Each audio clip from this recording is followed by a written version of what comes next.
Egyptian order. My name is Har-Aha Tepi Pet. You can just call me Haru. That means fighting hawk, chief of the sky. I'm 28 years old. This is my first book, Black Egyptians. It took 2 years to write, about 2 years, 3 months exactly, and the rest of the 9 months we used to publish it. So it's been an in-depth journey. It took a long time. I'm also, I bet your brief introduction of yourself in the early part of the book. You also practice the Nuapa tradition, and you're also from Nigeria, and you practice the Yoruba. You're from the Yoruba tradition. You mentioned that you've chased your dream. Can you just give a little bit of information and a little enlightening on that area? Yeah. So I'm originally from Nigeria. Came here when I was 7. Been living here since. So the whole purpose of the book is to trace your ancestry. So So during the process of the book, I traced my ancestry back to Egypt, back to Nubia, and I'm a Nuwapian. I came across the Nuwapian when I was, I think, 21. So I've been in the Nuwapian for good 8 years now. So for the hindsight of those people who may be listening and may not understand what is a Nuwapian, just give a brief description of why you are and what is a Nuwapian for those people that are affiliated to that. So Nuwapu basically is the science of sound right reasoning. What that means is you practice factology, whereas let's say in most people might practice theology, which is religion. Nuwapu is based on fact, hands down. It's based on fact, which can be proved by evidence, experience and logic. Those are the 3 things you use to measure a fact. Also, behind the fact and the science part, you're looking at tracing your roots back to who you are as an African man. So if you're a black man practicing Christianity or Islam, you're only going to get so much from it. Whereas if you go back to your own roots, Egypt, Nigeria, Mali, whatever Caribbean route you trace, you're going to get more of a spiritual enlightening to, because it's all with the genes, it's all with the genetics. You're dealing with that particular aspect that you cannot reach if you're practicing what's called alien religion. And alien religion is what we actually are doing today. Yeah. We're actually black African people who are practicing on a daily basis westernized culture.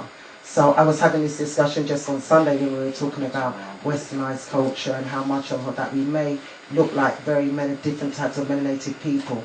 And because of our migration and generation of here in the West, we are no longer practicing our origins or elements of different types of traditional African cultures that are associated with us, because we've now become this, I wouldn't say duality, because it's not a duality, it's like we're more practicing a westernized culture more than our own, so it's not a duality. But that kind of sums up what you're kind of saying. Yeah, hands down. Basically, looking at Christianity and Islam, those things weren't practiced by us. We originally had an indigenous form of life, and that relates to animism. If you look at Nuwapu is based on something called the All. So you're looking at everything in the universe, all the elements, all the sun, the moon, the stars, water. You know, you're looking at those things there. So yeah, Christianity and Islam weren't practiced by us. They were forced on us through slavery, during slavery. So it's not something that we chose. And what's sad is that we've been brought up like this, and not necessarily knowing who or where we are, where we came from. So our parents and our ancestors or family will push that on us without knowing the truth, without being exposed to other religions or taking it seriously. So isn't this then in effect a practice of what we say, we're here today and a lot of our children don't know anything other than England, not even probably some of them are out of south, north, west, east of London. So when our children are watching a lot of the television programs and being absorbed about somebody else's culture, they then reflect that within themselves. However, one must always, and I always keep repeating this, must always get to grips with that. When we, as black African people, tune in to the television and watch programs as Who Do You Think You Are? This is exactly what they're doing, what we're discussing this evening, what the brother is discussing this evening. One's own ability to trace back your lineage, your kinship, your origins. when we watch those programs with the famous people and celebrities, whether they're American celebrities or UK celebrities, they're going back in time like 14th, 16th, 15th century, right up to where their generation connect today. And we watch those things and we get emotional, we take on all the aspects of their journey. But this is our journey. This is the journey that we need to be doing for ourselves and being able to hand and share that legacy. Yeah, the most important part of the book really is to trace your route to Egypt. There's no point reading the book if you can't trace your route to Egypt, if you can't trace your route back to Egypt. So I've done something in the book where everyone, whether you're from Nigeria, Jamaica, Ghana, whatever country the Caribbean you're from, even if you're black and you live in South America, you can trace your route back to Egypt. And the last 2 chapters, I don't know if you touched on that, do with genetics. You're talking about genetics, you're talking about archaeogenetics, you're dealing with some serious sciences, anthropology, all that kind of stuff. So 2 chapters. I'm into anthropology because I studied that. But talking about you put that kind of like workshop kind of process for people to trace their roots. You actually did it. You're 28 years old. Yeah. So most of us are probably 29 in 29. Next week. Pure old fogies in this room right now with you. So so you're the baby. So the baby has taken time to go and trace your roots. Now, just for young people in general, I mean, older people can be stubborn in their ways and can't be bothered and don't want to put that time in. But just for young people, because a lot of our young people are so despondent. They're so despondent. They're in the UK. They've got no direction. They don't believe that they belong to anywhere. The system doesn't seem to be, anywhere where they feel they can access. So, would you recommend to young people who are like 19, 20-year-old youth man, them who's out on road and understand everything else probably out on road, would you encourage them to trace their roots? And if you would, what would be the first starting point that you would point them in a direction based on your experience? I know everyone's direction might be different, but in terms of how you took that beginning approach, because you obviously had to go on that journey before you could collate this book and produce this book. You know what, the probably easiest thing to do without trying to promote my book, I could say buy my book. So buy my book and you know who you follow. Don't worry, we're going to promote the book. Left, right, and centre. Is the book down in Pimpanty in Brixton? No, but I'm trying to get it there because I'm down there, so you can come down there and work at Sing with us. And then take it there. Maybe come down there and work at Sing with us. But the probably easiest thing to do is chat to your parents. So wherever you're from, your parents will know something. So if you're Jamaican, you can chat to your parents and they'll talk about maroons. You talk about that kind of aspect of Jamaica, which are natural culture.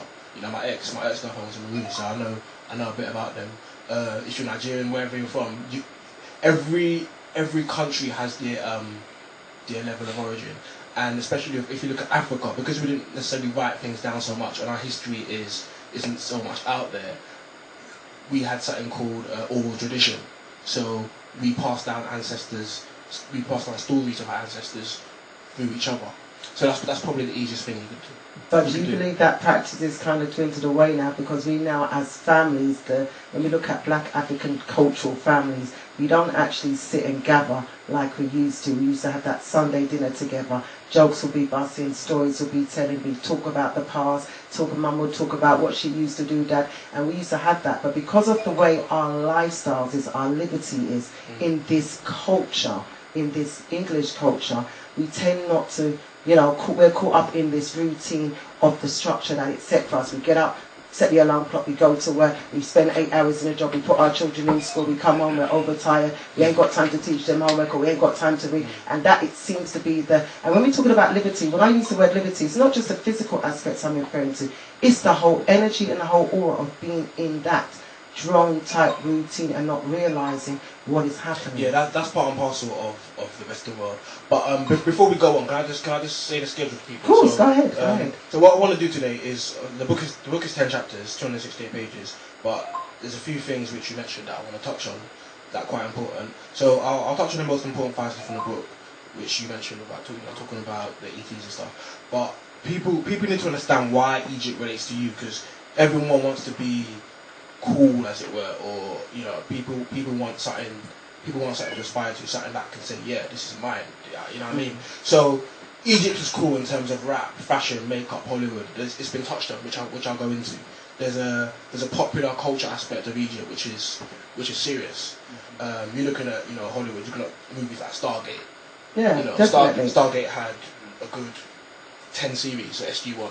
Definitely. Then you look at Stargate Atlantis. Exactly. Stargate Atlantis had about 3-5 seasons. And I was going to touch on this, the movie aspects of what they've been promoting. Then you're looking at fashion, because all the makeup things you see, women wore wigs in Egypt. So I'm a natural guy. I like natural sisters. You probably know, but when people in Egypt, when people in Egypt 5,000 years ago were wearing wigs, then you can probably say, allow it. Maybe black women like putting wigs and weaves on their head, so you can't really. No, but then hear what we have to.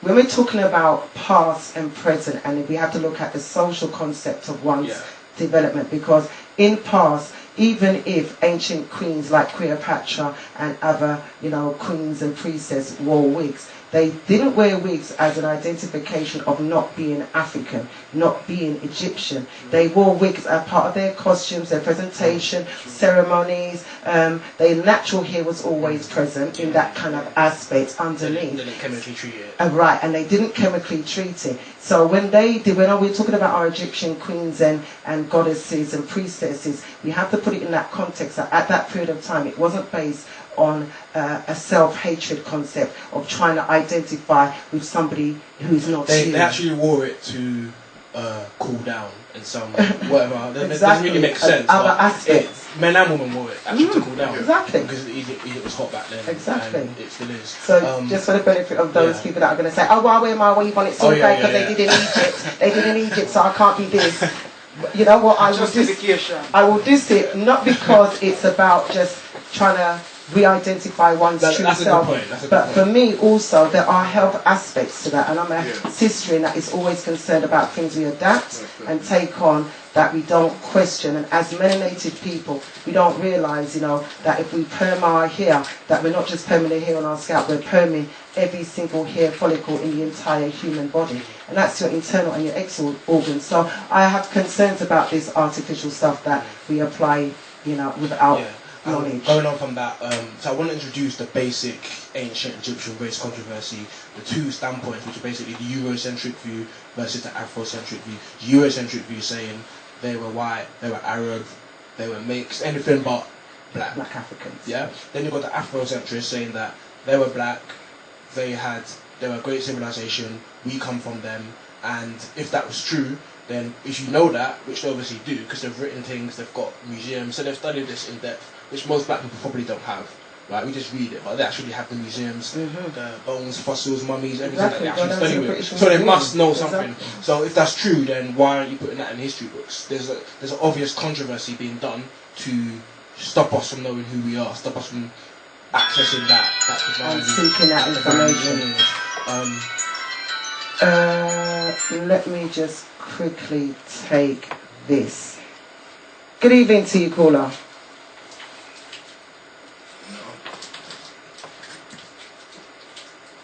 Oh, I didn't know you were going to take. Good evening. Do you know what, caller? Can you do me a favour? Can you call me? Can calls be held off until my guest has at least given a little bit of an introduction about what we're touching on? I'm sure when we get into other parts, you'll have opportunities to phone in. You can jump in the chat room if you want. We will take an opportunity. How long have we got till? 9 o'clock? Yeah, so we've got till 9, so we've got about an hour. So just hold off your calls, please, just until my guest has actually put some platform down. Don't stop the flow, man. So nextly is after the ancient Egyptian race controversy, you're looking at Sudan and Nubia. So most people might not know, but Sudan and Nubia went hand in hand with Egypt. Most people talk about Egypt by itself. Well, Kemets, I would say Kemets. Yeah, but Nubia was they ruled in 25th dynasty. They were brothers. They were allies as well, but they also fought. They were warring over land and over gold and things like Jamaicans and other people might what I mean. Like Nigerians and Ghanaians might fight and for each other in their country. So everything revolves around money basically and all that kind of thing. Then the last two chapters, 9 and 10, looking at genetics like I told you about. So For you writing the book, you did a lot of research to write this book. We didn't give you missed out something from your background because you did study Egyptology, and you also studied Black History Studies. No, you know what? That was done as an Nuwapian. So in terms of Egyptology, in Nuwapu, it's based on Egypt. So like I said, it's based on South reasoning, fact. Then the other side of it is you as a black man identifying yourself with your culture, whether that be Egypt, Nigeria, South America, Caribbean. It's a very cultural aspect that cannot be complete without touching on it. In terms of the Egyptology, from the conventional sense of the word, that was done by writing a book. So I'm not just going to talk about Nuwapu, as great as I think Nuwapu is. No, of course not, because you obviously had a lot more expanded learning and development. I had to go to the library. The book was actually a lot of material from the book comes from two books. One, the British Museum Book of Ancient Egypt, and two, Egypt and the Egyptians. So that provided a lot of material from the book. And what I was able to do was I found that both elements were missing. So from the white man's point of view, they might have the basic stuff there, but they might have missed the important aspect, like the gods, the terrestrial part. They might miss that. In terms of the Nuwapu side, they might have that aspect in it, but they missed a very bulk of the actual day-to-day life, the actual dynasty, 30 dynasties from 3000 BC to eventual takeover by Greece. So it went hand in hand. So that in itself is the Egyptology part of it, but there was no kind of formal education like uni or self-taught and development based on your. Yeah, I've been actually. I've got a degree in information systems, so that's been done. But Egyptology, you can study that by yourself. You don't need to go. No degree. You can self-learn and pick up a book and just start. Not for £9,000. Exactly. Self-learn self and pay £9,000 for it just to learn self. Yeah. So what else do you want to last part. So people need to understand the book isn't just about saying, okay, I'm black, I'm Egyptian, Cleopatra's black, Ramesses is black. No, that should be good to you to know if you don't know it already, that you can identify yourself with. But people got to look at the bigger picture. There's a bigger picture behind everything. There's a bigger picture behind why I spent 2 years writing it. It's pretty deep, but it all relates to black unity in terms of, if you look at the Bible, for instance, you're told that everyone spoke one language and they were unstoppable. They were unstoppable. They could do anything they wanted to. Trying to build a tower to the Tower of Babel, of Babel. It means doorway to El. They all spoke one language, and this so-called God that people love and follow and respect and pray to came down and confounded it, which means to basically confuse. Exactly. So poison. Black people need to get together, and Nuwapu is the catalyst for that. What I will add to that is that my philosophy is that if you're in something that we would define as modern day Western perception of religion, then I think that people who are in religion should have the ability in themselves to learn other things. Because the religion is very much, this is what you learn, whether it's Islam, Christianity, and this is what you read and regurgitate, and it's on generation after generation. And it doesn't really allow you to adapt to learn something else. Particularly for us as black African people who are coming from this, enslaved doctrine of Christianity as a mass religion in all, whether it's Christian, Orthodox, Christian, Jehovah's, whatever it is. We need to really kind of take our opportunity to go black, like you said, and read this kind of book. I'll talk about religion for a good 5-10 minutes later on. But yeah, the flip side of it is that most religions actually come from Egypt or Sudan. But we know this. We know that everything's a template. The problem I have with Christians is that they don't really look at anything else. But my point I'm just making. They look at something, but they won't accept it. You can tell them fact after fact. You can give them the Hebrew language. You can talk about history, but they won't accept it. And that's why I was just saying that one's ability should be able to learn something other. Yeah. Can we talk about the aspect in the book that deals with extraterrestrial beings? Because earlier on, for ones that's kind of open-minded and already know and already have observed from just watching programs on TV, like we said, Stargate and Celestine prophecies and Star Wars and all these kind of experiences, Predator, the Predator series, Terminator series, etc. Go on and on and on. Now, for those of us who don't kind of step back and look back again, we would just see that as a great, wonderful movie with lots of action. Now, for those of us who don't connect until the astrological aspects of our earthly beings, our connections and our genetics with the universe and the plane, we kind of had a overstanding of that. Now, in your book, you talk about the conspiracy of this. You know, there's always been a big conspiracy about extraterrestrial beings and aliens and this, that, and the other. A particularly interesting part that I read in the book, in the early part, the beginning of the book, on that chapter, hence why I asked Israel to come in, because this is not my field, is the bit about after talking about the concept of extraterrestrial beings and something other than. You then gave a few examples of back in, I think it was 2007 and 10, of NASA sending that satellite probe up into Mars, on the planet Mars, and they had discovered, which you've got pictures of. You've got quite, the book is quite well illustrated. Well illustrated, beautiful pictures, evidence to back up certain chapters. Yeah, I love the book. You know, somebody reading my book back, you said it to me. What are mine signs, darling? What are mine signs? I brought it back to get it signed, darling. The book is proper tidy. When I say, if you're a book reader, it will just appeal to you. And if you're not a book reader, and I'm always encouraging parents, when you get presents for your youths, them and whatever, give them a book. Give them a African-centered, cultured book. So hands up in the house of all that. The book has got some beautiful illustrations, and I was actually intrigued. I don't even think I got any further than that chapter, because I was intrigued that you had these pictures of the planet Mars, and it had a face in it. I was reading that you were saying that these were actual pictures that were captured by NASA, and it actually shows a face protruding, an ancient African face protruding out, and I understand with a lion's body.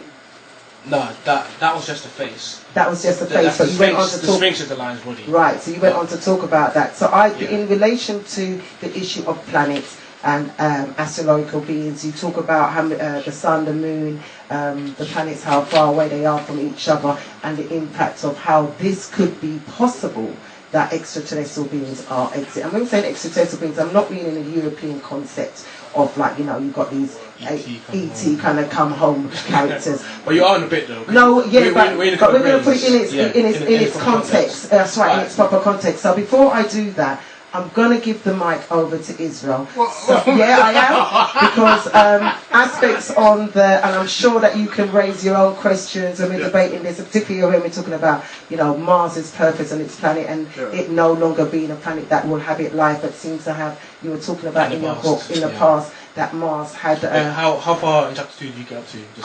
I just got up to this bit, temperatures. Yeah. Okay, so I know that I didn't... missed the good stuff. I did. But I got my book. I ain't going nowhere. But I'm giving the mic, you know, coming and read the good stuff yet. No, but you know the stuff in astrology, though. So, and not only that, you know what, right? This is, like I said, I got this far, but I've got my book. So I've got my book and I'm a reader. And I'm going away soon, so I've got something to read as well, again, when I go away. So I'm going to, for ones-on-ones that I just joined, you are tuned into genesisradio.co.uk. My guest in the house is... Segun, Har-Aha, Fighting Hawk. Segun. Author of the book, just published, just out there for you to get and read. Have your views and comments. Can always do a follow-up show. Black Egyptians, the African origins of ancient Egypt. We've also got Brother Israel in the house this evening, because we're going to combine some elements so we can teach. This is kind of like learning. You know, my show's all about learning. So I know that once we were recording, you will, you know, relearn at another time and revisit the issues that were raised. So, because I'm not an expert in astrology, I might be a student of Israel on his astrology course, but I'm not expert. So, in relation to looking at extraterrestrial beings, and in relation to the purpose of the planets, and having that kind of concept, I'm going to hand the mic over to Israel, and also ask my brother in Israel to kind of like have that little reasoning discussion. The phone lines, you can interact on this subject. 07931 276232. That is 07931 276232. For those of you that are already texted in, I am going to take a look at your text messages. I will open up the live link in at the hours of 8:30, and for those of you that want to welcome my guests, and view your views and comments, that will be open at 8:30 for you to do so. So, first of all, lay the foundation of where you're coming from on this chapter. So you want to go straight to Yeah, I want the time to do that, because once and once can do with their aspects of development. Exactly. I think most people know about, obviously, the race controversy everywhere. So we'll get to the good stuff, which people don't know about. Give the foundation of your chapter 2 and explain what it is. It's called... Chapter 2 is extraterrestrial origins of Egypt. First of all, extraterrestrial, that word can be broken down into 3 words: extra, terra, and astral. So extra, that's something in addition to, something that's not normally there. Terra is another name for the planet. The planet has several names which people might not be aware of. Terra is one of them. It's also referred to as an orb, Gaia, different things. And then astral. Astral means of or from the stars. So when you put them all together, you're looking at something that is not originally from Earth and has come from outside of Earth's atmosphere. So an asteroid or meteoroid or meteorite can be an extraterrestrial. That's simply all it is. Before we get there, it's important to understand that. In terms of Egypt, Egypt has a big extraterrestrial part of it. There's actually something called Zep-Tepi, which a white author by the name of Robert Braval mentioned, and he said that Zep-Tepi in the dictionary language means the first time. So most scholars talk about Egypt starting around the point of 10,000 BC. Why that's important is that if you look at the pyramids, you might have heard this before, but the pyramids of Giza are actually aligned with the Orion star constellation, right? And there was a psychic by the name of Edgar Casey who claimed that Egypt started in 10,000 BC. This is verified by a few people, not just the Nwapins. They actually weren't the ones to invent that. You know, Edgar Casey was probably the first one. He did that in about 1930s, 1940s. So 10,000 BC is a start of Egypt. What do you think? You want comments? I don't think Edgar Casey was the first one to document that. Okay. There was people before him who spoke on it. People like Madame Blavatsky and her works, because Edgar Casey just kind of took off a lot from what it was Madame Blavatsky who kind of started off the whole thing, especially in the Western world, about ancient Egypt and the Atlantis thing, and people like Edgar Casey, who was a psychic, tapped into that as well. But yeah, he was one of the ones who kind of really put it to the forefront, and if you want to say, put it out there, kind of thing. Yeah. So they're looking at, they say Zep-Tepi the first time is circa around 12,000. So I said 10,000, but it's 12,000 BC. Maybe 10,000 years ago, but it's actually 12,000 BC. So what? Let me give you. I brought out some notes. So what I want to do, I want to give you the actual verbatim, because there's certain things that I want to read out verbatim, so you get the full understanding. Touch on this. Touch on what happened on this issue here. Okay, it all started. There's 2 ways I can take it. I can take it the pyramid way, with the alignment of Orion, and I can take it the Mars way in terms of the face of Mars. So if you're asking about Mars, it all started in 1976. It's documented beautifully in a book called The Black Book by Dr. York. That book is very, very serious. The Black Book by Dr. York. If you get your hands on that, get that for Northampton Store, Brixton, or Willesden, if you're around the area. But in 1976, NASA actually launched a spacecraft, Viking. They called it a Viking 1, Viking 2. That's the name of the spacecraft they sent there. So they were actually able to document all the area of Mars. And there were 2 particular frames that were found. Frame 35A72, frame 7E13A. Yeah? They found a literal face, people, a face on the surface of Mars. And this is an actual face which has dimensions. You know, if you look in a book, you can probably find the dimensions. But it had a volume, it had an area, it had a width, it had a size, it had a height. It wasn't just some kind of hill that people assumed to be something else. Have you seen this as well? Yeah. And there's 2 eyes, a nose, lips, hair. it's a face. If it looks like a face, it is a face. If it looks like a duck, it is a duck. You know? But NASA, the thing about NASA is, NASA really think people are stupid. And it's not just black people saying this, or, you know, Nawapians. There's white people saying it. There's a guy called Richard Hoagland. You know, for me to write the book, I documented a lot of things. Like, that chapter 2 itself has about over 60 references. Because I knew people were going to, Doubting Thomases were going to say, nah, it's not right, this and that. But it has about 60 plus references. So a guy called Richard Hoagland, he actually used to work for NASA. He wrote a book as well about the face on Mars, talking about it. But when you look at Mars, what they found and said when they saw it was that it looks like the Sphinx. So the Sphinx has a head and the body of a lion. But they were able to relate that to the Sphinx. And the part of Mars where they found the face is called Cydonia. What's interesting about Cydonia is that it also has pyramids there. So on Egypt you have pyramids and the Sphinx, which are in the Valley of the Kings in Thebes. Then on Mars you have also a face and pyramids. You have about 6 pyramids there. The big one called the DNM pyramid.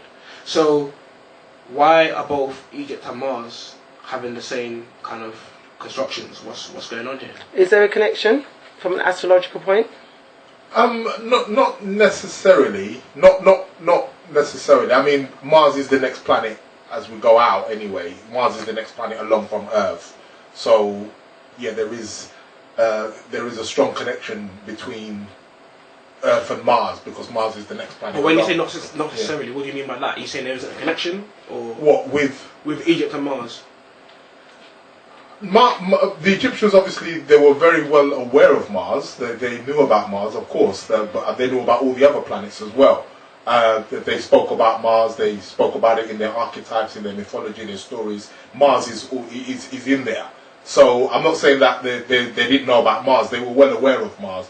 But whether I can't specifically say, because I've heard a lot of information and I've seen that picture, the face of Mars, and I've done studies on it. But I can't say that 100% that is a face that is connected per se with Egypt. It wouldn't surprise me no way, shape or form if the Egyptians knew about it. It wouldn't surprise me not one bit. Knowing about it. Yes. So can I just pose a question to both of you? Yeah. So I'm just going to pose a question based on to the both of you. Yeah. So Mars as a planet in the past, when we're talking about, you know, billions and trillions of years ago, maybe it's argued that had a life force on it. It was a habitable planet. It was a planet that had some kind of life force. They had water on there. They had other things that, you know, seem to support a life force. So to the both of you, particularly you, Israel, and also as a Mars as a planet, just give a description in how they perceive Mars as a planet in relation to that concept. In regards with life on the planet Mars, well, all planets have life, and all planets had life. It may not necessarily be life maybe as we know it, but they've found water on Mars now. They've found caverns and rivers and streams and all those kind of stuff there on Mars now. So life would be on all planets, most definitely. And again, the ancient Egyptians, ancient Kemites, actually, not all planets have life. Actually, like Mars is close. If you're looking at planets like Venus, which are out there, Saturn, they haven't. I can talk about that in a sense, but they haven't found water on those planets yet. They haven't found water. Just because they haven't found water on it doesn't mean that there wasn't life. No. Noapians know that. Talk about Saturn. Talk about Titan. We're talking about planets there, but we know. Let me go in there. Satan came from apparently, but Mars and Earth definitely have a connection. Let me explain some stuff now, because I don't want to debate about No, neither do I. People not knowing the history behind it. Right. So let me just tell you straight. What happened was, I'll start from the beginning, as it were. Right. What happened was, there's a planet in the 90th galaxy called Uluwin. This is mentioned in the Quran. Right. I'll get the quote later. And what happened was, there was a fight or a battle, as it were, and a being by the name of Zuen or Hambaba shot a plutonium bomb at the planet Risk. Now, this planet was in the middle of 3 suns, so the electromagnetic radiation that was being emitted from those 3 suns was basically mashing up the planet. The planet was being destroyed. So what happened was, these beings on Risk, called the Riskians, which is where Dr. York claimed he's from. He's got a book called Man from Planet Risk. I'll show you that in a minute. They decided that they wanted to fix the ozone layer, fix the atmosphere.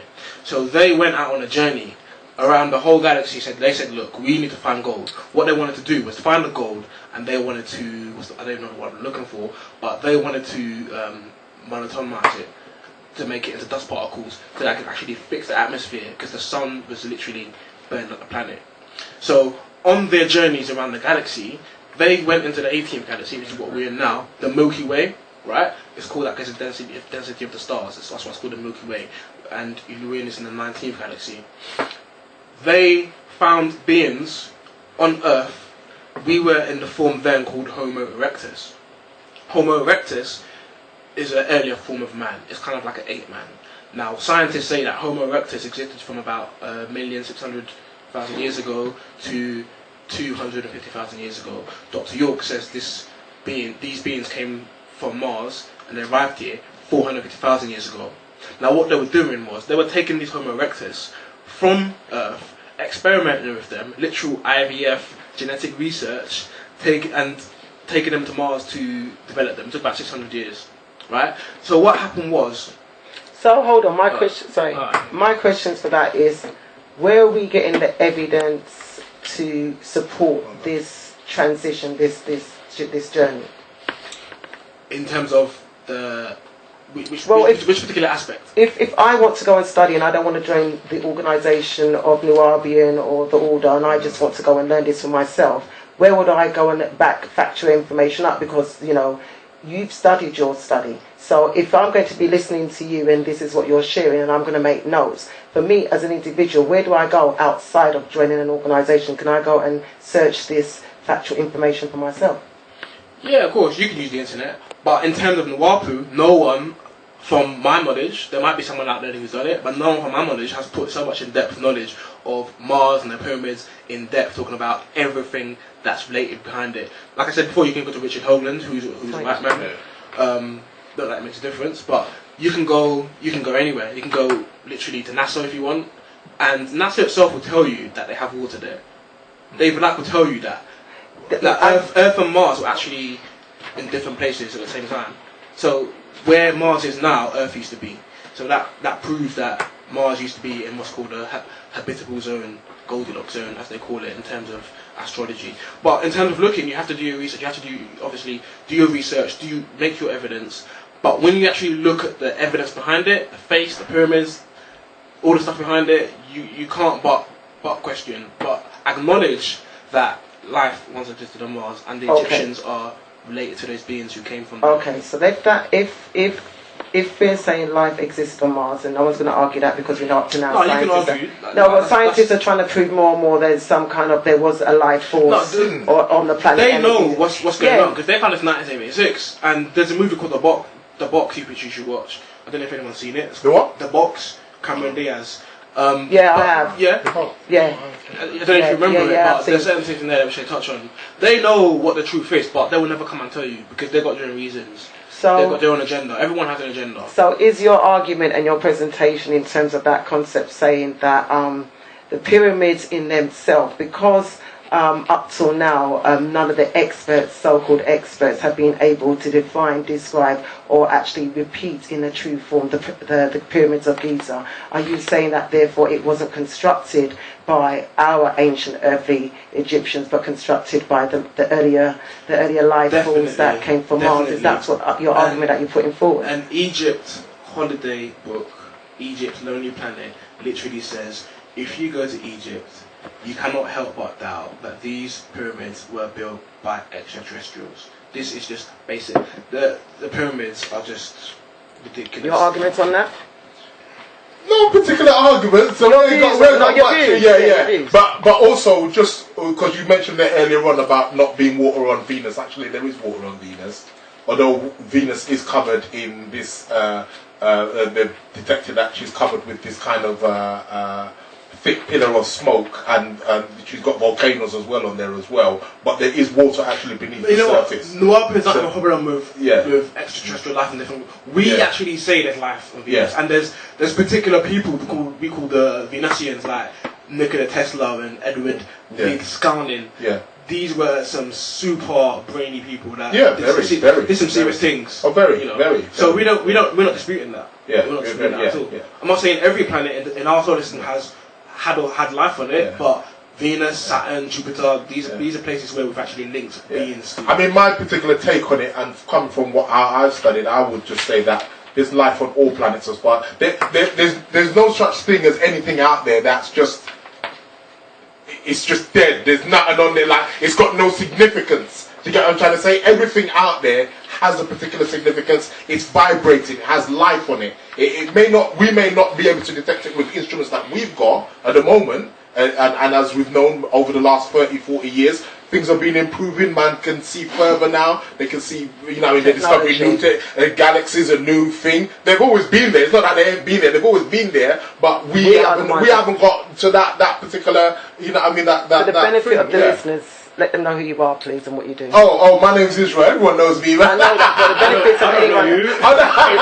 the benefit of ones that don't know who the Don is, who the big man is. No. My name's Israel. I'm an astronomer. I deal with various esoteric subjects and topics, and occult. That's my department. So. And you also are from Nigeria and from... I'm from Nigeria. Same tribe as my brother here, so I recognise that name because, I've got people in my family with name Segun. So, so that's, it's all love, man, it's all love.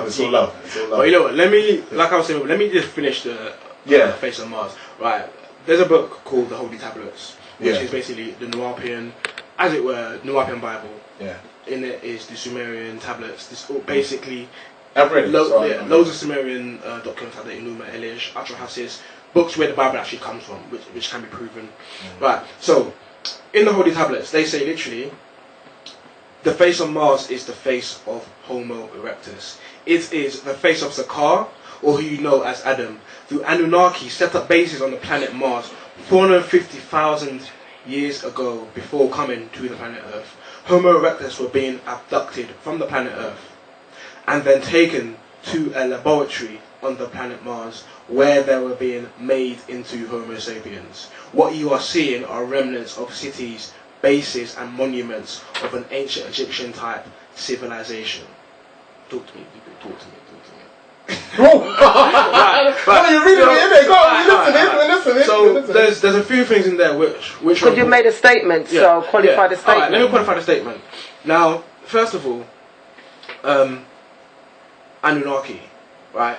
If you look in the Bible, let me just use the Bible because that's most people reference to it.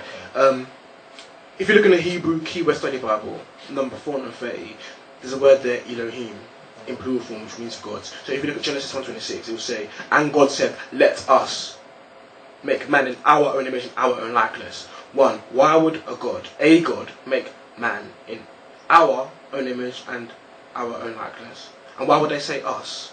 Why would they say us? If I was one God, and I'm there by myself, I'm chilling, I'm a G, I'm saying, I am going to make man in my own image and my own likeness. That's basic English, right? The word there's Elohim, that's a plural.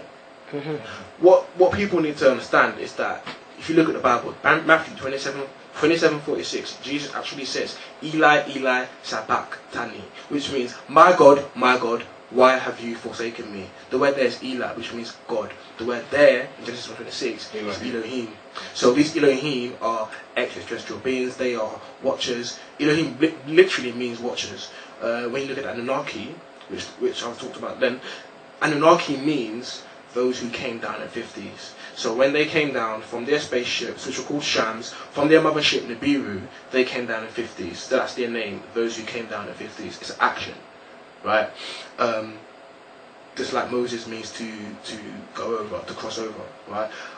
Next, Homo erectus, like I said before, they existed on the planet basically 1,600,000 years to 250,000 years ago, and in that quote there, they said they came here 450,000 years ago. So obviously they were an earlier form of man, right? The Anunnaki are mentioned in the Bible. Nergal is an Anunnaki. She's mentioned in 2 Kings 17:30. Tammuz, also known as Jesus, also linked to Jesus. 3 Jesuses: Tammuz, the Jesus in the Bible, and Horus. He's mentioned in Ezekiel 8:14. He's mentioned in Ezekiel 8:14. I don't know if you saw the pictures. Did you see the pictures of the Anunnaki? Yeah. Yeah? Yeah. These are the Anunnaki, and Nagal is someone who actually... Nagal and Erishkigal, they're a couple, they're a Sumerian couple. They actually found the cure to death. So these are serious scientists. If they'll take a man in his pure form, in his early form, and they'll take you to Mars, and they'll experiment with you, and they'll put in their genes in you, these are super scientists, so they actually found the cure to death. They know the human body so much that they're able to change your genetic structure to mean that you'll never die. This is some serious science that people aren't aware of. But if you look into Egypt, you'll But find isn't this the same argument as Sheikh scientists. Anti-Diop? Yeah, he's basically. Sorry. Yeah, he's saying the same thing. yeah, he was a... But wait, Sorry, I was before I go into that, there's more. No, hold on. Let me just pause. Pause up already. Don't run too quick. If people are going to take in learning, you can't just run for it because it will just go in one ear and come out the other because it's overload. So you read? No, that's good. So you have a standpoint. You know about Sheikh Anti-Diop. Well, this is from what you were saying and talking about the RD. The RD, yeah. Yeah, RD. Yeah. This is for those of you that know the works of Sheikh Anti-Diop. Physicist, scientist, metaphysics. He's got resume as long as your arms. This is his first argument that he challenged Europeans on when they were studying the beginnings of the civilization of man, when he spoke about the Anunnaki, the Homo sapiens transition into what we are today, man. Same argument? Same argument. Okay. He's a Senegalese brother originally, and what's good about him is that he actually has laboratories and he deals with the scientific aspect. I'm just a researcher. I'm an Awapin, so I know the ancient tablets, but he actually had the bodies, the mummies, to actually do research on. And one of his key things that he found was the melanin content in these mummies and in these artifacts. So yeah, I wrote a lot. I quoted him a lot in my book as well. Israel? Yeah, I just wanted to say in regards to like some of the words that you've been using, like because like the word like Anunnaki or Tammuz and all that comes from Sumerian and Babylonian mythology. That's where these names come from. Now in the astrology of when I was studying astrology and I went deep into the whole Babylonian and the Sumerian, because they were the masters in astrology and astronomers. The name for Mars in ancient Sumeria, Babylonia, is Nagal. Okay.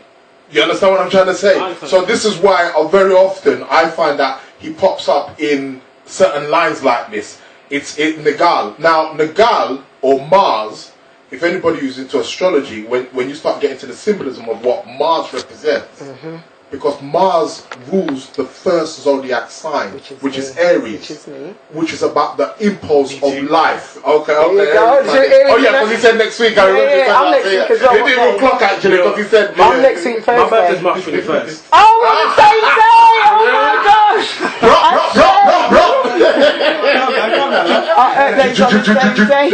Live on Genesis, my day's next. I'm on the 21st as well. That's a deep day. Yeah, you mean? The first day. Oh, bless you. I'm not going to be in the country, so I'm going to send you some love now. Yeah, definitely. And I think it's quite. Again, I mean, I'm a person that I think no coincidence. I think that there's something in that obviously you're Aries, and then you'll be touching on this Nagal kind of thing, because I'm trying to say, as far as I know, that is how they used to refer to him as. So Nagal is he represents the impulse of life, because being Aries, being the first zodiac sign, the first sign that comes upon the scene, it represents that new beginning. Right. Again, this is why Mars was very important. As a matter of fact, Mars is always very important in all cultures, but the ancient Egyptians as well, Mars was extremely, very, very important as well, because he represented that life force, if you get what I'm saying. So this is why we keep on again coming up again in mythology. So Nagal there essentially is Mars. Okay, I'll look into that. Yeah, I'm not going to dispute that. Yeah, but Nuwapians actually have a name for all the planets. So yeah, for instance, Nuwapians call Mars Lamu, Lahmu. Okay. So I need to look into it from your. No. I mean, that's fine. To be honest, That's fine, ancient cultures, they all have things which are can be transferred across. Yeah. For example, if you're looking at Anunnaki, in some way and respects, the Anunnaki can be compared to the Neteru, because Dr. York originally compared them as the same. Later on, he said, you know what, the Anunnaki are disagreeable. You know, these are some less disagreeable people, right. and you not to go anywhere near them because they'll find you and they'll eat you up. I think so. Yeah, they can be transferred. Do you want to pick up on that text, please? Yeah. There was a text actually before that I had a feeling. It says Hinduism and other Asiatic cultures. Oh no, sorry. Okay. Ancient Egypt was influenced by Hinduism and other Asiatic cultures. Forget the call, man. Watch out. Lines are open. Take the call. Can I take it? Yeah, take it. It's okay. Greetings. Good evening. What's your name? Where you're calling from? Not even coming through anyway. Hello. Greetings. What's your name? Where you calling from? I am in second. Peter. Hold on. Peter. Good evening, Peter. Are you listening to the show, Peter? Yes, I'm listening. Okay, can you just be very specific on your question, please? I'm not going to have a long debate. Can you be very specific? Beg you, please, just roll on your question, please. Right. We are the big gentlemen that all these knowledge about 1 million years ago. Where do you get this knowledge to be talking about things that over 1 million years ago? And is there anything that they can teach NASA about the outer galaxy that NASA don't know about? Okay, thank you very much for those two questions, Peter. Wait. I'll ask my guests them to answer those questions offline. And I'm going to speak to Israel and for Saturday. No problem. Blessed love, Peter. You have a blessed evening, darling. Peace.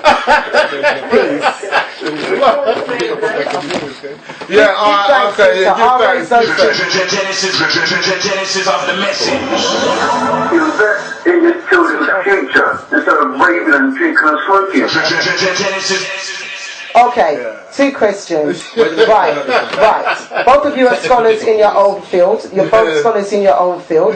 So, just for those people out there who think that when people deliver their information, that they need to be questioned and challenged in how they collect their information. And sometimes I personally find that so amazing, because we live in a society where we watch television, listen to radios, and we don't pick up and question none of those newspapers. We just read it, go along to get along. We listen to what's on television, go along to get along, but then we need to challenge. So everybody has the ability to have the same knowledge these brothers have in there. But just for the benefit of Peter's question, where you get your knowledge then from?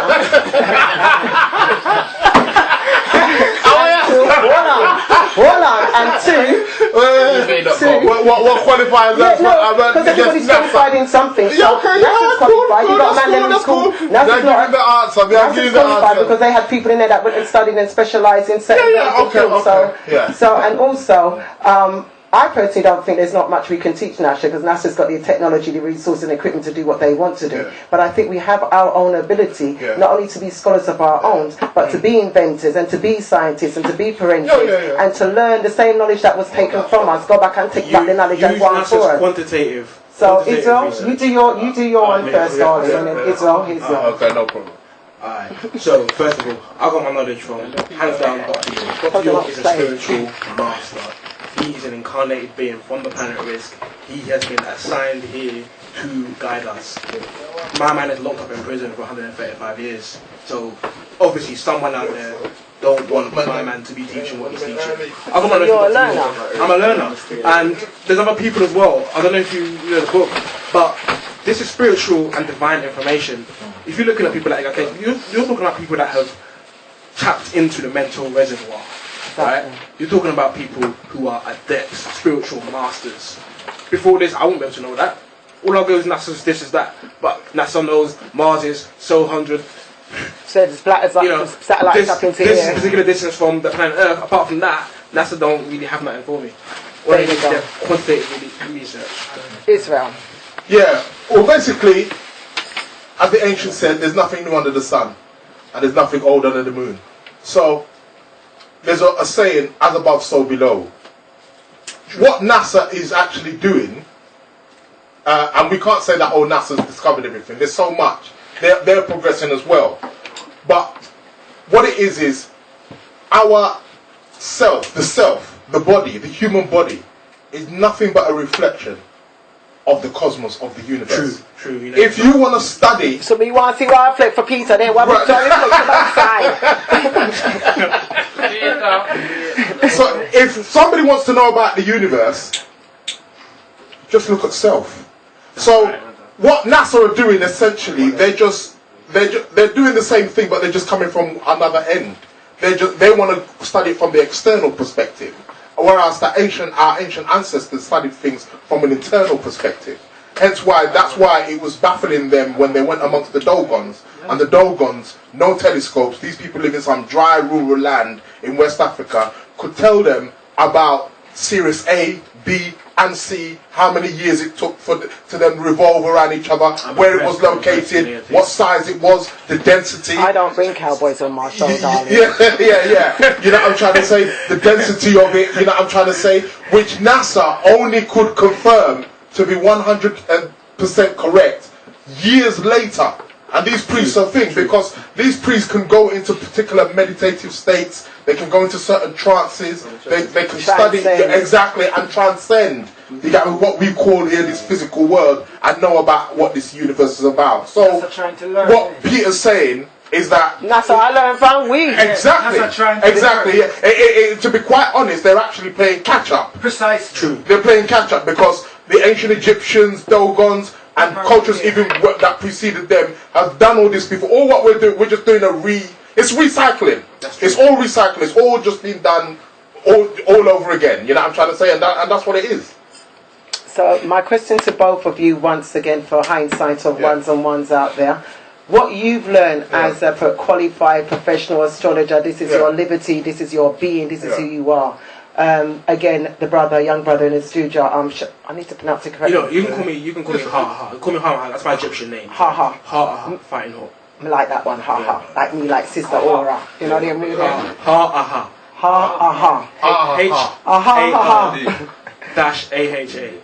So, in terms of your knowledge, Peter's probably at home, and maybe others like Peter are thinking that, you know, these brothers are in there talking like they know. Where are they getting all this information from, and how come they know about this? And I always keep saying to ones and ones, this is why, when it comes to information, it's wake up your faculties time. This is why talk shows after music is about cooling down the body and waking up the faculties. So this is just showing you how you can pick up a book and go and learn, go and read something that is reflecting with you. Brother Israel said it. Whatever we are on this earthly plane has already been set. It's just been reflected from the higher plane. So that means to say, if we're on this earthly plane and we're not actually doing what we're supposed to be doing, which is an acknowledgement of our ancestors, our deities, our gods, our kings, our priests, our priestesses, and our knowledge, then really and truly we're not living in sync. We're not living in sync. So as far as I'm concerned, everybody has the ability to learn something. We've got an author in the studio. He's a young 28-year-old man, and he's actually taken the time to do that. Something within him that's been reflected within him has made him become an author. Seek this particular African-centric journey. It's not just that he's like, you know, an African-melanated person. He's been driven for this particular direction, for this particular learning, and he's produced it in a book. So guess what? His journey is not just his journey alone. It's a shared journey. It's in a book, so ones and ones can pick up. When we've got our young people out here walking in confusion, and this is nicely written. This book is nicely written. It's nicely illustrated. You don't need to be a rocket scientist to work with it, to read with it, to understand the information that is coming to you. Anyone can read it still. There you go. It's there for everyone. Have I got a text there? Yeah, it's the same text still. That one I was reading out before Peter called. So yeah, text sender 145 is saying ancient Egypt was influenced by Hinduism and other Asiatic cultures, not African. They had dog, cow, cats as gods. Better to study Dogon. That's coming from 145. Respond. I'm gonna respond to that big. Well, you listen. You need to. People need to understand this in terms of what it is that the ancient Egyptians and all other cultures, for that matter, no matter what culture you go amongst, they used animals, and they use animals in a symbolic. It's a metaphor. You understand what I'm trying to say? It's nothing to do with that they were worshipping no cat, dog, or whatever. They were using them metaphorically because they understood the archetype, the model, the principle, the nature of that particular animal. So they were tapping into that particular nature that, you know what I'm trying to say? So the hawk, for example, flies high in the sky. You get what I'm trying to say? It flies high up in the sky. You know what I'm trying to say? You know, when the sun culminates in the north. You get what I'm trying to say, in the northern skies. So, being that it does that, that's why Horus, Heru, became known as the sky god. You get what I'm trying to say? So, they were tapping into particular energies. The cow, for example, Heteru, was symbolic of the mothering. You understand what I'm trying to say? Of the nurturing qualities. Because that's why when we get into astrology, we see like Venus rules Taurus, which is to do with earth, which is to do with food, nurturing the qualities. You know what I'm trying to say? The cow was the one that plows the field in all ancient cultures. So it was to do with nurture. So they were tapping into it weren't noting that they're worshipping the cow. So people don't understand when they're going to Egypt and seeing all these animals. You know what I'm trying to say? It's symbolic. And they wore their heads. You know what I'm trying to say? They weren't actually half man. You know what I mean? Human. Sorry, they weren't half animal, half human. No. They were masks. They were masks. They were symbolizing. So even this particular text person who's saying go study the Dogon, you ain't studied the Dogon, because when you go amongst the Dogon, they're wearing all of them masks. They've got deer, fox head, all of them did when they're doing their ancestor thing. They're all wearing the mask. So I don't know what the man's talking about. The Dogon are directly related to the ancient Egyptians. You know what I'm trying to say? So the man needs to put that down straight. So 145, go study the Dogon yourself. I dispute that. There you go. Nicely done. That's why I have the experts in the house. Because if somebody wants to add me up like that, I can only talk so far. You know, exactly. When we're talking about edifying, this is what we're dealing with. For those of you that want to send a text in, or I think you can do so 07931276232.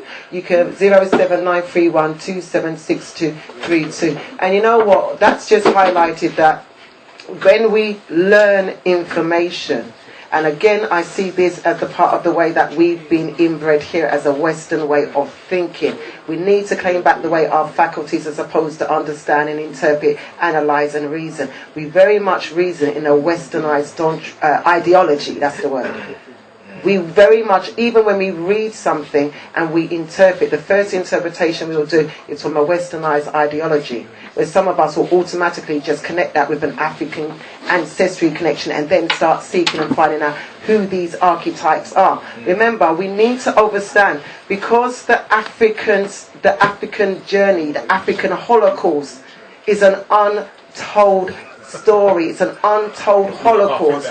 So when we're picking up elements of our learning, there's always going to be people challenging, because guess what? You're not going to believe this is attached to you. You're not going to believe that this is part of your kinship, your legacy, and your history. And that's why sometimes information, when it comes to historical information, is hard for people to take. But guess what? Like I keep saying, historical programs on television is about going back to go forward. So where is our own patterns, individually, collectively, of going back to go forwards? You don't know who you are until you know who you are. And the only way to know who you are as a melanated being is to go back and pick up the legacies of information, what books were so-called saved and left for us to go and pick up. And what we've got to give credit and respect due to is the brothers and the sisters them out here of our generation, not our parents and our grandparents, that are still picking up the baton and still delivering the information, still seeking, still writing books, doing workshops, teaching. Because guess what? If it wasn't for them, this still wouldn't be here today. We wouldn't be able to have this kind of conversation. We wouldn't be able to have all kind of authors and brethren and sisters that are keeping the baton, the lineage and the kinship going. And they might be writing about what's happened, but they're just reviving it. But you know what? I have a big problem with his question because how you just gonna completely pass off ancient Egypt to the Hindus? That's what race of people were created first? Black people in Africa, hands down. Adi, 4.4 million years ago. Lucy, 3.2 million years ago. And my man is saying, no, it could be the Hindus. Come on, man. The Hindus have their own nature of extraterrestrial beings. They came from a starship called Nirvana. It's a different race, genetics entirely. So it seems like people. I'm happy he said that, but it seems like you don't really know what you're talking about. That's not in a rude way, but it seems like you don't really you haven't really researched it to be talking about a cow and that because of that. That's it. Right. Come on, man. 2 points. Our time is running out. Yeah. So I'm gonna on that point. I'm gonna. The brothers can allow us, man. 5 minutes, but wait. What are you gonna do? You gonna spit? Jump up and sing. What are they gonna spit? No, it's music time after the show. So yeah, what I want to do is just for the benefit of those that are learning. Brother Israel, you spoke about the Dogon history, and one needs to go and study that. For anybody out there who wants to take that stance, is there at least one book that you could recommend? Because I'm about learning, so even if it's one book that somebody can write down and say, all right, then we can check that book out and see if I can source it. Can you recommend one book that will assist others in that learning from looking at the Dogon dynastic era? Well, one of the most basic books and most easy books to get hold of is called The Serious Mysteries by Robert Temple, and you can go and get that book. You know what I mean? Serious Mysteries by Robert Temple, and the man shows you. He goes up in there. There's a guy who went up in there. He had to spend 12 years up there in the priesthood of the Dogon before they even uttered a word to him, in terms of, because he wanted to know how they knew these sciences, how they knew things. He had to stay there. He thought they were going there for a couple of months. That is the book. And the man had to send back for us and say, "Here, what? Send some spending money here, or I ain't going nowhere." And the man was there for 12 years before the man they uttered to him, say, "Here, what? Boom, boom, boom." And they were trying. Them man, they knew all about. They know what time it is. The Serious Mysteries by Robert Temple. Thank you. You know what I mean? Can I now ask you to give information out on your book, where ones and ones can get hold of it, your contact details, your email, your website, for those people that are interested? But I'm sure that you'll be able to get the book distributed within the black community areas of our black outlets in the community. I've already spoken to the black bookshop, so I just need to print out a copy. I've got a little link and you can come down and drop some down at my shop where I'm at. Not my shop, but the shop I'm in. Buy the book, people. Help support me. It took me 2 years. Name of the book? Name of the book in its full title: Black Egyptians: The African Origins of Ancient Egypt. The African Origins of Ancient Egypt by Segun Magbagbiola, Magbagbiola, first name Segun. The ISBN, take the ISBN number down, is 978-0957-369504. It's 1998, it's not too much. Save up, buy it. And the publisher, but me, I self-published it, it's Akasha Publishing. I've got a website, Akasha Publishing. Well done, congratulations. There's an ebook version as well, Kindle version, slightly cheaper, it's about £8.40 on Amazon and Kobo. And your contact number? Contact number 079 39 927 281. I'll repeat that, 079 39 927 281. And they can get it on Amazon. You talk, hold on, you have to slow you down, you know. People think they me talk fast. No. Aries, man. I know, I talk fast, but I'm another Aries that's faster than me. I'm Aries. So I talk fast, but it's like looking at a mirror. It's like looking at a mirror in the screen. Aries. Fast, but repeat that slowly. Which one? The number? All I eat. You're going to read your phone number, your website details, the IBS number and the book. People can get hold of you via those details. So your website, your contact number, email, and ones and ones. I thought I spoke fast. Black Egyptians: The African Origins of Ancient Egypt. That's a bit search that on Amazon, or you can search for my name, Segun Magbagbiola, Magbagbiola. I'll repeat the ISBN number again, 978-0957-369504.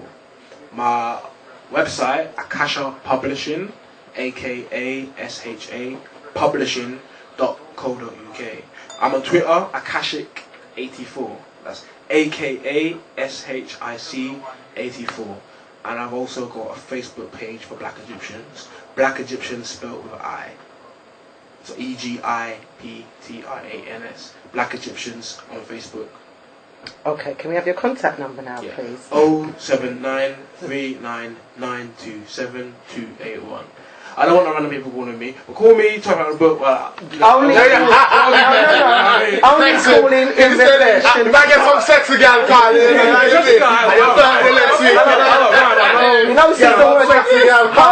hold on. We're going to keep it level here, love. I'm not girls only. He's an Aries, isn't it? He's an Aries like me, mate. So I don't know. There's like a friend. I know this. I make some sexy girl. I read up my number. Okay, let me just take this. I had a business number, but I don't have it anymore. So hopefully.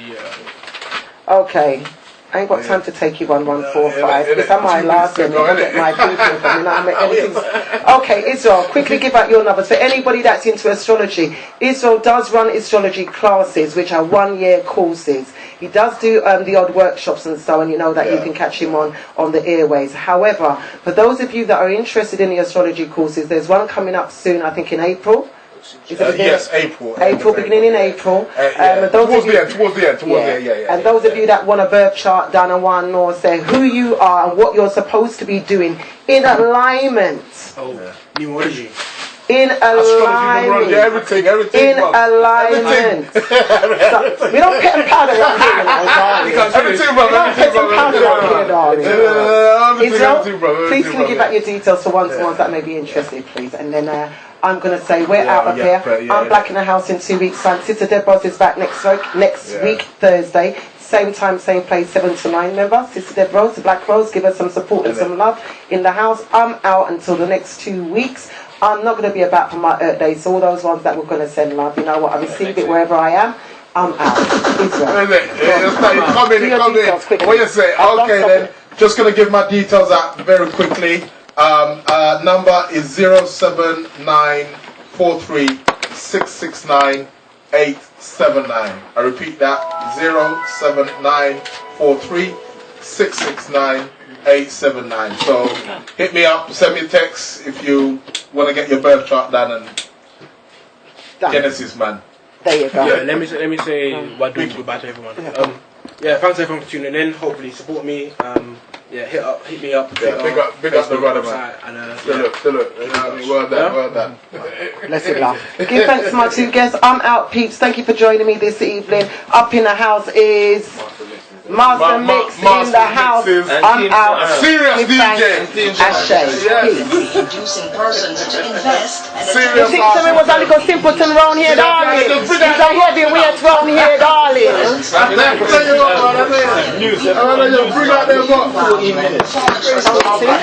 Can't thank you enough, darling. Requested a delay while men to report their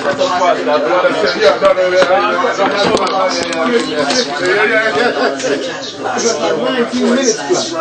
what are you guys using?